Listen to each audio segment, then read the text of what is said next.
I would like to believe that if we have a freer society, it will take care of blacks and whites and everybody equally, because we're all individuals, and to me that is so important. But if we had equal justice under the law, I think it would be a big improvement. If we had probably a repeal of most of the federal laws on drugs and the unfairness on how blacks are treated with these drug laws, it would be a tremendous improvement. Congressman Paul. A system designed to protect individual liberty will have no punishments for any group and no privileges. Today, I think inner city folks and minorities are punished unfairly in the war on drugs. For instance, blacks make up 14% of those who use drugs, yet 36% of those arrested are blacks, and it ends up that 63% of those who finally end up in prison are blacks. This has to change. We don't have to have more courts and more prisons. We need to repeal the whole war on drugs. It isn't working. We have already spent over $400 billion since the early 70s, and it's a wasted money. Prohibition didn't work. Prohibition on drugs doesn't work. So we need to come to our senses, and absolutely, it's a disease. We don't treat alcoholics like this. This is a disease, and we should orient ourselves to this. That is one way you could have equal justice under the law. Thank you, Congressman. The next question will be asked. Congressman Paul's support has gradually been slipping for the death penalty among all Americans.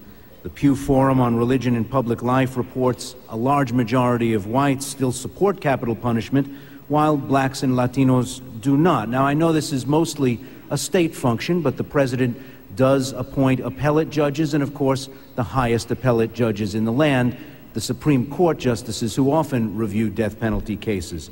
Do you think the death penalty is carried out justly in the United States? And do you want to see it continued during your presidency? 30 seconds, Congressman. You know, over the years, I've held pretty rigid to all my beliefs, but I've changed my opinion about the death penalty. For federal purposes, I no longer believe in the death penalty. I believe it has been issued unjustly. If you're rich, you get away with it. If you're poor and you're from the inner city, you're more likely to be prosecuted and convicted.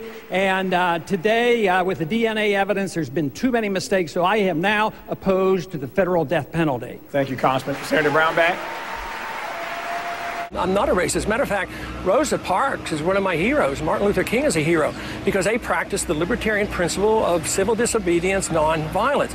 Libertarians are incapable of being a racist because racism is a collectivist idea. You see people in group.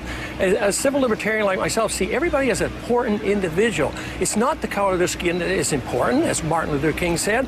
What is important is the character of the individual. You know what is really interesting, though, and this might be behind this, because I, as a Republican candidate, probably am getting the most number of black votes and black supporters, and now that has to be undermined. And I do this because I attack two wars that blacks are suffering from.